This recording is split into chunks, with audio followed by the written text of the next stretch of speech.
Dua ijazah Zahidi dipertikai lepas isu Viviana. Sebelum ini, Timbalan Menteri itu dilaporkan lulusan MBA Northern California Global University dan ijazah Sains Politik International Irish University yang didakwa media UK sebagai universiti palsu.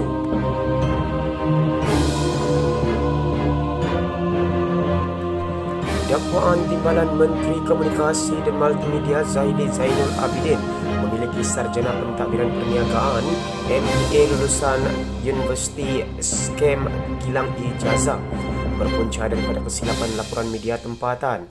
Agensi berita kerajaan bernama kali pertama melaporkan Zahidi mendapat pendidikan daripada institusi pengajian berpangkalan di Amerika Syarikat, Northern California Global University, pada artikel bertarikh 9 Mac mengenai biografinya selepas dilantik sebagai Timbalan Menteri. Polis Indonesia sebelum ini menangkap 12 orang kerana menjual ijazah palsu, termasuk MBA dari Northern California Global University. 2 hari selepas menerbitkan artikel itu, bernama mengeluarkan pembetulan terhadap laporan asalnya. Sebutan mengenai ijazah MBA dikeluarkan dan kelayakan akademik Zahidi ditukar menjadi Diploma Pentadbiran Awam dan dari Institut Teknologi Mara pendahulu UiTM hari ini.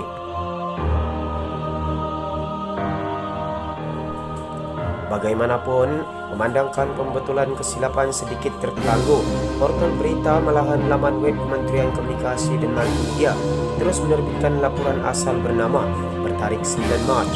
Terdahulu hari ini, Malay Mail melaporkan keraguan mengenai ijazah Zahidi dan menunjukkan Global University merupakan institusi berteraskan Kristian yang tidak menawarkan program MBA. Menurut laman webnya, universiti itu terletak di negeri Missouri dan bukan California DAS. Ijazah kedua meragukan.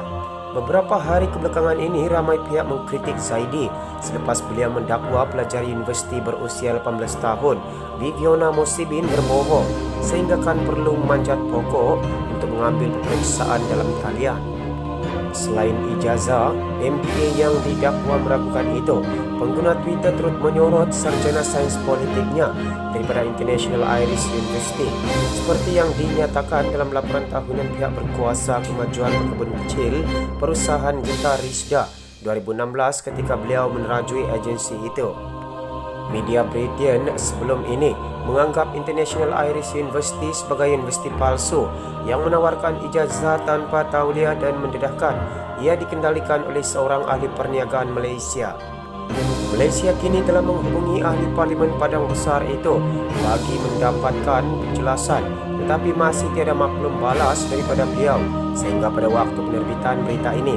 Tahun lalu, pemimpin Pakatan Harapan Marzuki Yahya, Muhammad Sabu, Zuraida Kamarudin, Osman Sapian dan Paul Yong turut dipertikaikan kelulusan akademik mereka yang didakwa terlibat dalam skandal kilang ijazah palsu. Kita beralih ke perkongsian berita yang berikutnya. UMNO BN dominasi rundingan kerusi di Sabah. Menurut Kitingan, Presiden STAR berkata parti itu mempunyai hak untuk meletakkan calon di 15 hingga 18 kursi bagi pihak Perikatan Nasional.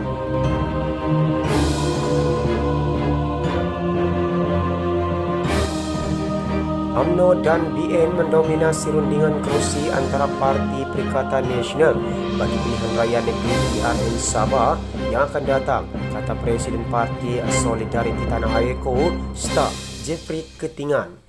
Kitingan berkata demikian kepada Malaysia Kini ketika ditemui di Mahkamah Persekutuan hari ini setelah menghadiri rundingan tersebut pagi ini di Putrajaya. Kitingan mendakwa UMNO dan BN ingin mendapatkan kerusi terbanyak ketika sentimen tempatan lebih berpihak kepada parti tempatan. Seharusnya sebaliknya, parti tempatan harus memiliki lebih banyak kerusi daripada parti Semenanjung, kata Kitingan, 71 tahun yang merupakan ahli politik veteran di Sabah.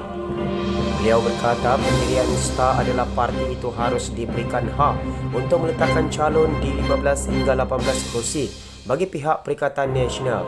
Matlamat STAR adalah agar parti itu dan Parti Bersatu Sabah PBS secara bersama memperoleh 30 hingga 35 kerusi yang kebanyakannya di kawasan Kadazan Murud Dusun KDM Jika kita tidak mendapatkan itu, rakyat mungkin tak puas hati dan kita tidak boleh mendapatkan keputusan yang kita inginkan. Rakyat mungkin tidak menyukai PN. Jika saya memiliki sokongan kewangan, saya akan menurunkan lebih banyak calon dan lawan semua orang, kerana ini parti tempatan adalah apa yang rakyat mahu. Kalau mereka potong kita kecil-kecil, ini namanya divide and rule, pecah dan perintah. Kita tidak mahu itu, tambahnya. Menurut Kitingan lagi, rundingan masih berlangsung dan mungkin selesai paling cepat esok. STA merupakan sebuah parti baru yang dipimpin Kitingan, seorang ahli politik veteran di Sabah. Parti itu memenangi 2 kerusi pada pilihan raya umum 2018. Kita beralih ke perkongsian berita yang terakhir. Memang Viviona duduki peperiksaan. Pemimpin Bersatu Sabah dapat pengesahan daripada UMS, manakala Anwar pula meminta Kementerian Usaha menafikan hakikat Sabah. Sarawak perlukan liputan internet lebih baik.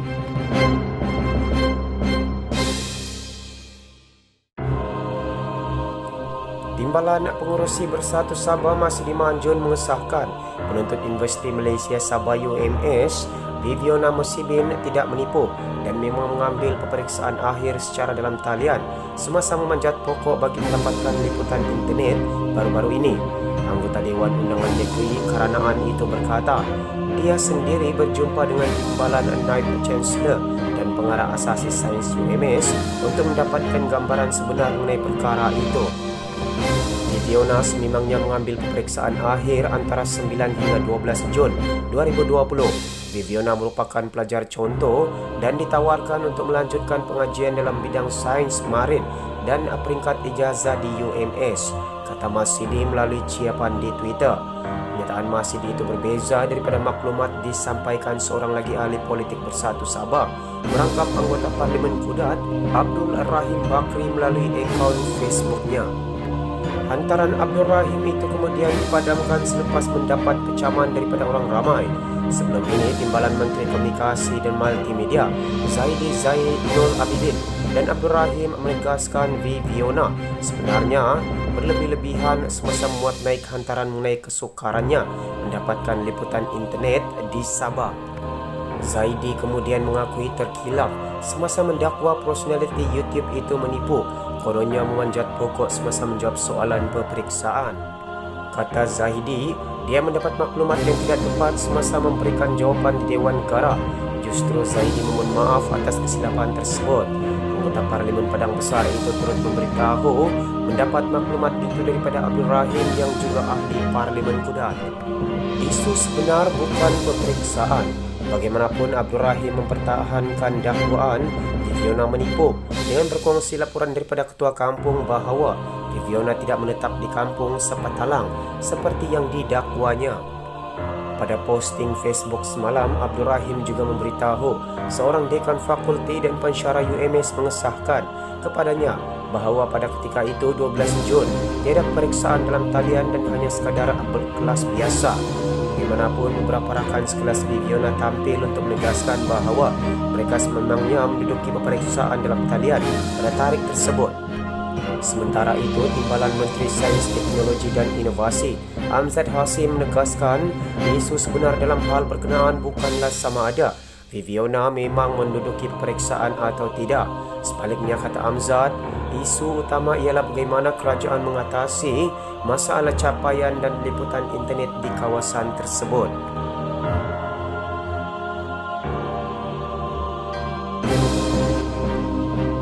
Bagi saya, isu Viviona bukanlah isu dia yang benar-benar ada peperiksaan atau tidak, tetapi isu utamanya adalah bagaimana langkah kita untuk memperbaiki jaringan internet di kawasan-kawasan yang masih belum dapat liputan, tulis anggota Parlimen Kuala Terengganu dari PAS itu di Twitter.